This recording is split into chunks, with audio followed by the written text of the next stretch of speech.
Welcome back to one comic book a day after a birthday hiatus. Yes, it was my birthday yesterday. And yes, I have shaved. The beard will be coming back soon. My face just looks completely naked without a beard. I don't have a chin? You don't care. Today we are covering Action Comic Books number 31, The Hand of Morpheus. And do not get excited, neither the Golden Age Sandman or Neil Gaiman Sandman, who won't exist for almost 50 years, 40 years at this point, appear in this comic. I mean, of course, the character who doesn't exist for another 40 years is not going to show up in this comic. Also, the statement Hand of Morpheus is a much more exciting title than what this story actually is. I think Morpheus is maybe referenced in the teaser and never said again. Like, cool title, really has very little to do with the actual plot. Not even sure why they went with the word hand instead of just like, the woes of Morpheus. Lois and Clark are heading to Brentville for a vacation together. One of these questions, like, how serious of a relationship do they have? They sort of just go out often, maybe once or twice a week, maybe more, because Lois just kind of wants to go out. But they're actually taking vacations together. That sounds a lot more serious than their relationship actually seems to be. And as they're driving through town, they realize very quickly the entire town is asleep. Lois falls asleep. Whatever is causing everybody in town to be asleep does not affect Clark or, Superman. Bright blue costume, red cape. He's Superman. So, as Superman, he has to kind of quickly save a bunch of people from the disasters that are being caused from falling asleep in the middle of doing something like people driving cars. Once he saves everybody and everybody's going to be safe once he can take his eyes off them, he goes to like the outskirts of town where he finds a house owned by Professor Hunter, who is there with his assistant Colby. He knocks on the door and they let him in. This should be a pretty big clue, Superman, who is behind all of this if you found the one house where nobody is asleep. But I guess I'm just ahead of the story there. As Clark, he's not Superman at this point. As Clark, he calls the police of the next town. Professor Hunter and Colby think he's crazy, especially Colby.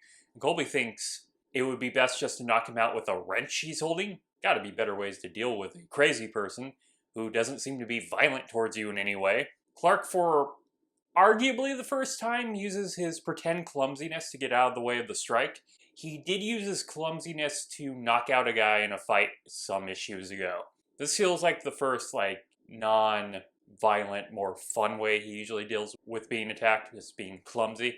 The police arrive in town and are immediately knocked out from the sleeping gas that's knocking everybody else.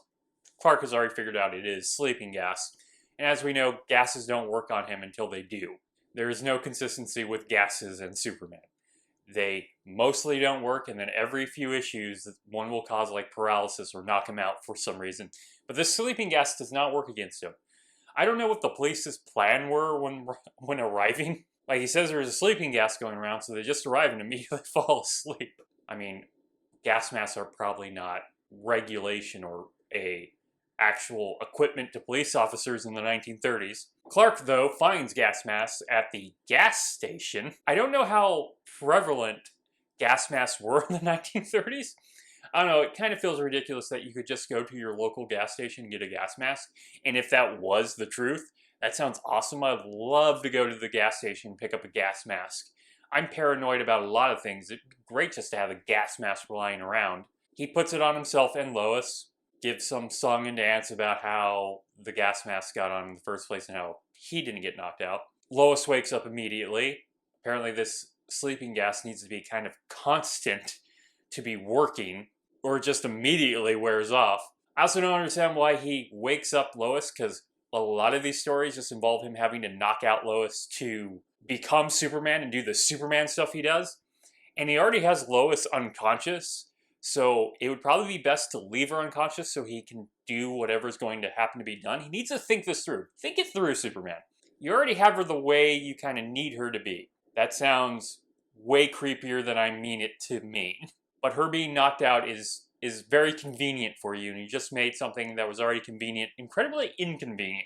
And just so it happens, a car full of gas mask robbers drive by and head for the bank. So Lois and Clark head over there. He has to become Superman to stop them from robbing the bank, so he knocks Lois out. Like I said, think it through.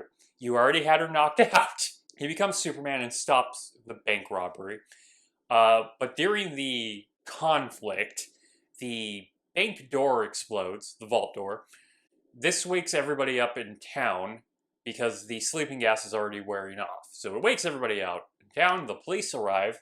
They try to arrest Lois and Clark because they have gas masks and the crooks have gas masks, so they just kind of assume they're a part of it.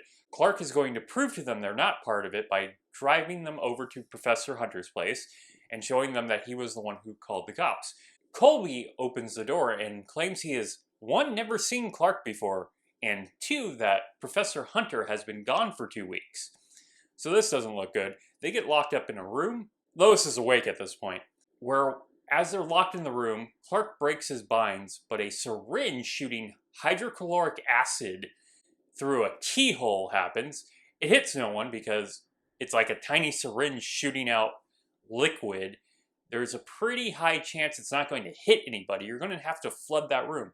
Like, at worst, this would cause maybe a scar on somebody, high-degree burns, but it's probably not going to kill anyone unless their mouth is right up against the keyhole. I don't know what their plan was to kill anybody or do anything to anyone. Would have been just better to unload bullets through the door. Clark has to knock out Lois again because he's going to become Superman, and it's going to be hard to explain all this. He sets her off on the neighbor's roof so she'll be safe. What if she rolls over while she's unconscious and falls off the roof? Superman has some crazy ideas about what is a safe place. Here he ends up finding out that Colby is working for a man named Muntsdorf, and they have stolen the professor's creations, including his sleeping gas. As they go away, Superman frees Professor Hunter, but Professor Hunter has to warn Superman that he has built a death ray.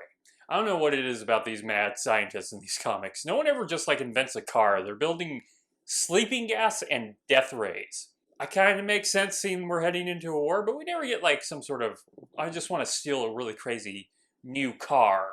No, they were creating death rays. Muntsville tests the death ray off on Colby and another member of his gang, killing them. He then tries to use it on Superman, but it doesn't really hurt Superman. It causes this wave of energy to be all over him. He says it sort of stings, but at best it's tickling him. So Muntsdorf goes down pretty quickly. It's not a very strong comic after the first half. I know I say a lot that I want a setup for the first half and then the sort of payoff of Superman coming to stop it in the second. And there's kind of that idea here, but it doesn't really work. Instead, it ends up feeling like the plot was over halfway through and the rest of this is really unnecessary. Though there hadn't been a lot of action up to it. Just kind of, the two halves don't really connect very well. He stops Muntsdorf, everything kind of goes back to normal, but their vacation has to end because Lois wants to hurry back to Metropolis to get the story in before Clark, who really just wanted to go on the vacation. Not really a great joke either. Not a strong issue of Superman, well, Action Comics. I barely even remembered it until I checked what issue I was doing today. I did remember the overall plot, the first half. The second half you remember not at all. There's something there with a death ray and sleeping gas. It's just not in this plot. Okay, if you enjoyed this video, please like and subscribe. Hit the bell icon to get notifications when a new video goes up. I do this Monday through Friday, but Fridays is Bat Friday, where I cover either a Batman story in Detective Comics or a story in a Batman comic. And until next time, let us ponder the question, whatever happened to the Man of Tomorrow? Also, why did he wake up Lois? Think, Superman, think. Bye.